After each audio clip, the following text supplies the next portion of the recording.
नुकतीच मी महिलांसाठी safety audit म्हणजे सार्वजनिक ठिकाणी महिला, मुली, बालकं जात असताना रस्त्यामध्ये काही वेळेला बसेस त्याचबरोबर चालत जात असताना असे हल्ले होतात.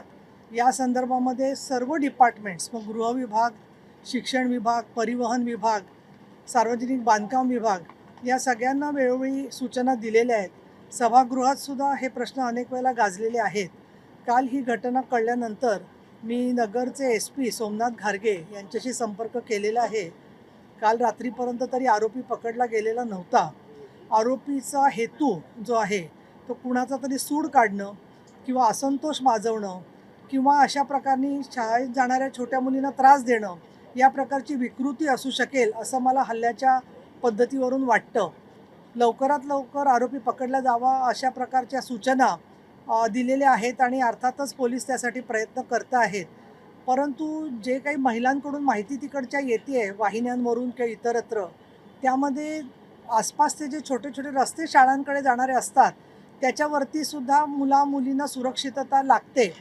तर मला स्वतःला असं वाटतं की जिथे शक्य होईल तिथे CCTV बसवण्याबरोबरच ही जी फिरती पथकं आहेत दामिनीची, ती जरी शाळांच्या मुख्य ठिकाणी ठेवली असली तरी आसपासच्या रस्त्यांवरती सुद्धा फिरती पथकं आवश्यक आहेत.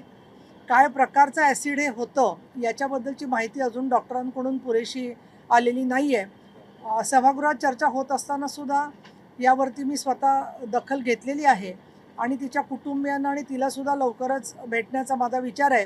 पण अशा प्रकारच्या हल्ल्यांच्यामध्ये वेगळा शक्ती कायद्यासारखा राज्यस्तरीय कायदा असावा अशा प्रकारचं भूमिका मी सभागृहामध्ये महिलांच्या ठरावावरती मांडलेली होती.